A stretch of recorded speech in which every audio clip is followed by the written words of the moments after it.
ഇവിടെ ഇടത്തോട്ട് തിരിയണം. അവിടെ നിർത്തിയാൽ മതി. ഒരു 5 മിനിറ്റ് വെയിറ്റ് ചെയ്യാമോ? ഇതിൽ തന്നെ തിരിച്ചു പോകാമെന്ന് കരുതിയാ. 5 മിനിറ്റ് കൂടി വൈകരുത്. ഇല്ല. ശരി.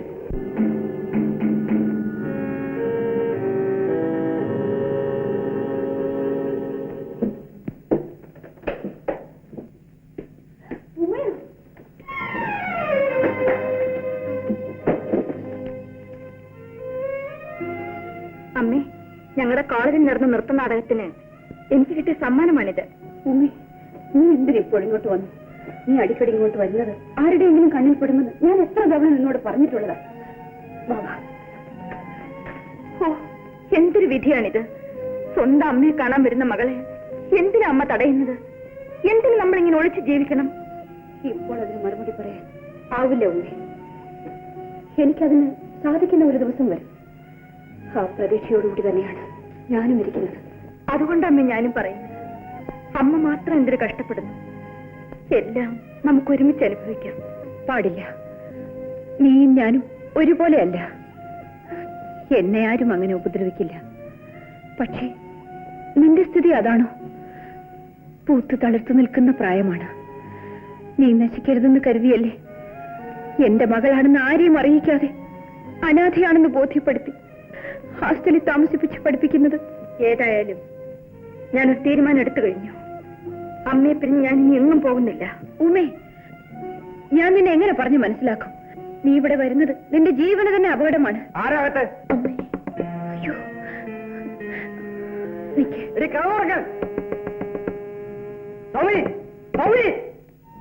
ഞാൻ അപ്പോഴേ പറഞ്ഞില്ലേ, ഇപ്പോഴോ? വാ വേഗം വാ. പറഞ്ഞത്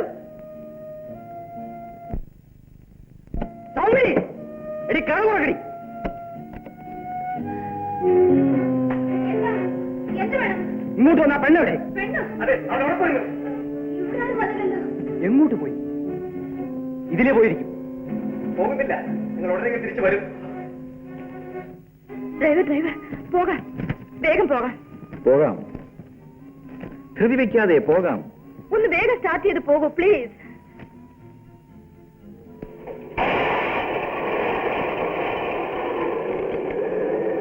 നിർത്തണം. എന്താ? എന്ത് വേണം? ഇങ്ങോട്ട് ഇറങ്ങടി. നീ അങ്ങനെ അങ്ങ് പോകണ്ട. എന്തിനാ അതിനെ പിടിച്ചിറക്കുന്നത്? കാര്യമുണ്ടാ.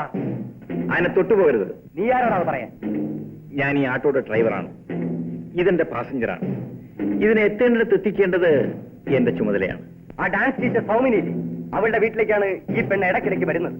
ആ ഏർപ്പാട് ഇനി ഇവിടെ നടക്കില്ല. അതുകൊണ്ട് ഇവളെ പിടിച്ച് പോലീസിൽ എത്തിക്കാമെന്ന് വെച്ചു. അപ്പോഴേ നേതാവേ, ഒരു സംശയം.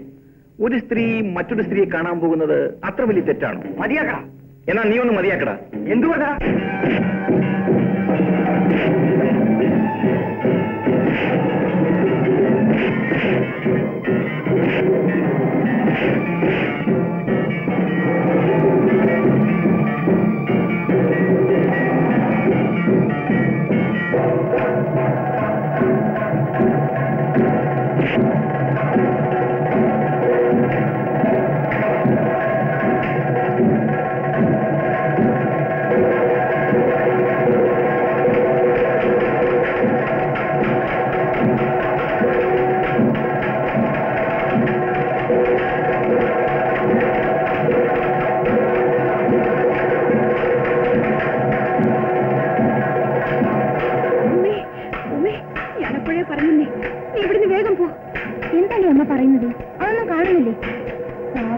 ഞാൻ കാരണം ആ മനുഷ്യൻ. ഞാൻ പറയുന്നത് കേൾക്കാൻ നീ ഇവിടുന്ന് പോകാനാ പറഞ്ഞത്.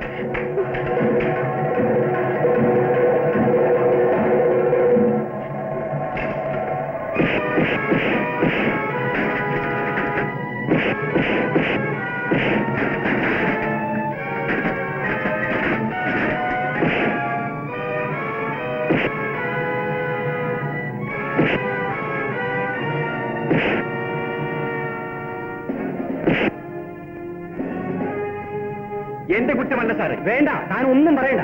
ഇയാളെ താൻ അടിച്ചില്ലേ? നടക്ക. ഞാൻ തന്നെയാണ് ശങ്കുൻ അടിച്ചത്. പക്ഷെ ആ അടിയൊന്നും പോലെ സാറേ. ആഴ്ച അവന്റെ പല്ല് 32 താഴെ കളയേണ്ടതായിരുന്നു. അപ്പോൾ പോലീസുകാർ വന്ന് പിടിച്ചില്ലായിരുന്നുവെങ്കിൽ ശംഖുവിന്റെ ജീവൻ അപകടപ്പെടുത്തും വിധം നിങ്ങൾ അവൻ അടിച്ച് പരിക്കേൽപ്പിക്കുമായിരുന്നു എന്നല്ലേ നിങ്ങൾ പറയുന്നത്? എന്ന് നിങ്ങൾ പറയുന്നു, ഞാൻ പറഞ്ഞു.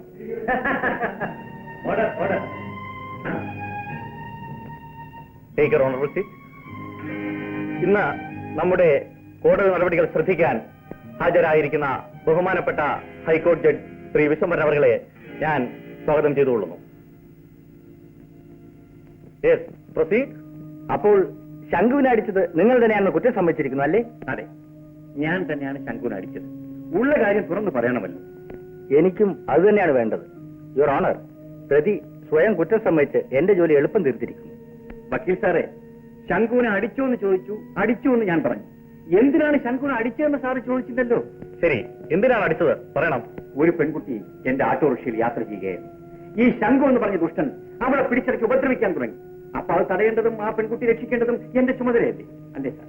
അങ്ങനെ എന്തെങ്കിലും സംഭവിച്ചിരുന്നെങ്കിൽ അത് ഉടനെ പോലീസിൽ അറിയിക്കേണ്ടതായിരുന്നു. അത് എങ്ങനെയാ സാറേ? ഇപ്പൊ സാറിന്റെ സഹോദരിയുമായി എങ്ങോട്ടെങ്കിലും യാത്ര പോകുന്നിരിക്കട്ടെ, വഴിയിൽ വെച്ച് ശംഖുവിനെ പോലുള്ള റൌഡി സാറിന്റെ സഹോദരി അപമാനിക്കാൻ ശ്രമിച്ചാൽ സാർ അതിനെ തടയുമോ, അതോ നിയമപരമായി സാവധാനത്തിൽ പോയി പോലീസിനെ അറിയിക്കുമോ? Order, order. കുറ്റം ചെയ്തവരെ ശിക്ഷിക്കേണ്ടതായ ചുമതലയും അധികാരവും നിയമത്തിന് മാത്രമുള്ളതാണ്, മറ്റാർക്കും അതില്ല. എനിക്ക് നിയമം അറിഞ്ഞുകൂടാ. അക്രമിയെ തടയേണ്ടത് ന്യായമാണെന്ന് തോന്നി. അല്പം ധൈര്യവും ഉണ്ടായിരുന്നു, തടഞ്ഞു, അത്രമാത്രം. ഈ തട്ടിപ്പ് കൊണ്ടൊന്നും ശിക്ഷയിൽ നിന്നും രക്ഷപ്പെടാനാവില്ല. അത് വാതിക കസരത്ത് കൊണ്ട് കച്ചവടം നടത്തുന്നവരുടെ തൊഴിലല്ലേ? ഞങ്ങൾ ഓട്ടോറിക്ഷ ഡ്രൈവർമാരാണ്. ഞങ്ങൾക്കും ഞങ്ങളെപ്പോലുള്ള തൊഴിലാളികൾക്കും തട്ടിപ്പറഞ്ഞുകൂടാ. സത്യവും ന്യായവും മാത്രമേ അറിയൂ. ഒരു പെണ്ണിനെ രക്ഷിക്കാൻ വേണ്ടി തന്നെയാണ് നിങ്ങൾ ശംഖുവിനെ അടിച്ചത് എന്നതിന് സാക്ഷിയുണ്ടോ? സാക്ഷികളെ ഒന്നും ഞാൻ ഒരുക്കി നിർത്തിയിട്ടില്ലായിരുന്നു. അതിന് ഞാൻ കുറ്റം ചെയ്യാൻ നടക്കുന്നവനല്ലല്ലോ. അപ്പോൾ സാക്ഷിയില്ല? മനസ്സാക്ഷി മാത്രമേ ഉള്ളൂ. മറ്റു സാക്ഷികളൊന്നും എന്റെ പക്കലില്ല. ഉണ്ട്, സാക്ഷിയുണ്ട്. ആരാ നിങ്ങൾ? എന്റെ പേര് സൗമിനി. നടന്നതെല്ലാം കണ്ടവളാണ് ഞാൻ. സാക്ഷി പറയാൻ എനിക്ക് സമ്മതം തരണം. കോടതി ഈ സ്ത്രീയെ സാക്ഷിയായി അംഗീകരിക്കുന്നു. കുഴപ്പം നടന്ന സ്ഥലത്തിനടുത്താണ് എന്റെ വീട്. ഒരു ബഹളം കേട്ട് ഞാൻ ചെന്ന് നോക്കിയപ്പോൾ ആ നിൽക്കുന്ന ശംഖുവും മറ്റു ചിലരും ചേർന്ന് ആ പെൺകുട്ടിയെ ഉപദ്രവിക്കാൻ ശ്രമിക്കുകയായിരുന്നു. ഈ മനുഷ്യനാണ് ആ പെൺകുട്ടിയെ റൌഡികളിൽ നിന്ന് രക്ഷിച്ചത്. ഏത് പെണ്ണിനെ? നിങ്ങളുടെ വീട്ടിൽ വരുന്ന പെണ്ണെ പറ്റിയോ? എന്റെ വീട്ടിലോ? അതെ, ഡാൻസ് പഠിക്കാൻ വരുന്നവരെ കൂടാതെ പതിവായി പല സ്ത്രീകളും നിങ്ങളുടെ വീട്ടിൽ വന്ന് പോകുന്നില്ലേ? അതിൽ ഒരുവളെ പറ്റിയല്ലേ നിങ്ങൾ ഈ പറയുന്നത്? സാറേ, ഒന്നും ആലോചിക്കാതെ തോന്നിയതെന്ന് വിളിച്ച് പറയരുത്. അവിടുന്ന്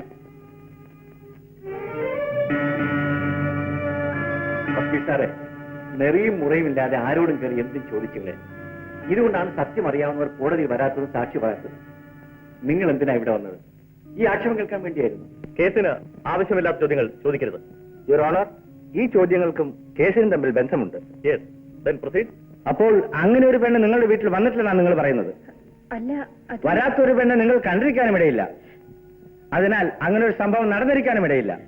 അതുകൊണ്ട് പ്രതിയുമായി നിങ്ങൾക്ക് ഏതോ ബന്ധമുള്ളതിനാൽ പ്രതി രക്ഷപ്പെടുത്താൻ വേണ്ടി നിങ്ങൾ കള്ളസാക്ഷി പറയാൻ വന്നതായി ഞാൻ തീർത്തു പറയുന്നു. ഞാൻ കള്ളസാക്ഷി പറയാൻ വന്നതല്ല. എന്നെ വിശ്വസിക്കണം, ദയവായി ഞാൻ പറയുന്നത് വിശ്വസിക്കണം. നിങ്ങൾക്ക് പോകാം.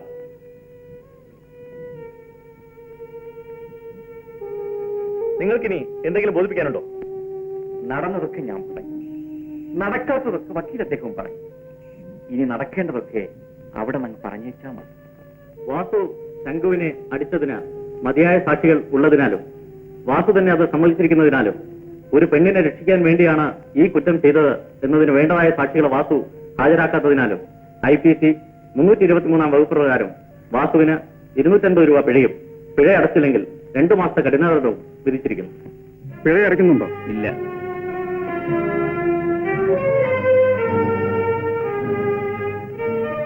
നിങ്ങൾക്ക് വേണ്ടി പണം അടച്ചിട്ടുണ്ട്. ആരാ പണം കിട്ടിയത്? ജഡ്ജിയങ്ങുന്ന്. ഇതാ ജഡ്ജിയങ്ങുന്നിന്റെ അഡ്രസ്. അദ്ദേഹത്തിന് ബംഗ്ലാവിൽ ഒന്ന് കാണാൻ പറഞ്ഞു.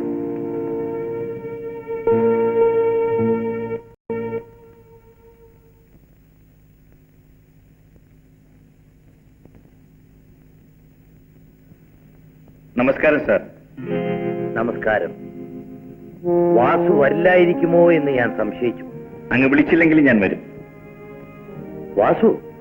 എന്റെ കയ്യിൽ പണമില്ലെങ്കിൽ തന്നെ ഞങ്ങളുടെ യൂണിയൻ അത് കൊടുക്കുമായിരുന്നു. പിഴയടയ്ക്കാതെ ഞാൻ ജയിലിൽ പോകാൻ തീരുമാനിച്ചത് കുറ്റം ചെയ്യാത്തത് കൊണ്ടാണ്. ഇപ്പോഴങ്ങ് എനിക്ക് വേണ്ടി പിഴയടച്ചത് ഞാൻ കുറ്റക്കാരനെ സ്ഥാപിക്കാനാണ്, അല്ലേ സർ? അങ്ങനെയല്ല വാസു. നിയമം വാസുവിനെ കുറ്റക്കാരനാണെന്ന് കണ്ടാലും ശിക്ഷിച്ചാലും വാസു നിരപരാധിയാണെന്ന് എനിക്ക് നല്ല പോലെ അറിയാം. അതുകൊണ്ടാണ് ഞാൻ ആ പണം അടച്ചത്. അത്ഭുതമായിരിക്കുന്നല്ലോ സർ. സത്യവും അസത്യവും തിരിച്ചറിയാൻ അങ്ങക്ക് സാധിക്കുമോ?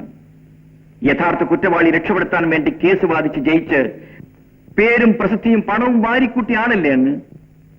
വാസു, അഡ്വക്കേറ്റ് വിശ്വംഭരനെ വാസു നല്ലപോലെ മനസ്സിലാക്കിയിട്ടുണ്ടായിരിക്കും. എന്നാൽ ജഡ്ജി വിശ്വംഭരനെ വാസുവിന് അറിയില്ല. അന്ന് വക്കീൽ, ഇന്ന് ന്യായാധിപൻ. പേരിന്റെ മുമ്പിൽ ചേർക്കുന്ന വാക്കല്ലേ മാറിയിട്ടുള്ളൂ, ആണ് മാറിയിട്ടില്ലല്ലോ. രണ്ടും സാറ് തന്നെയല്ലേ?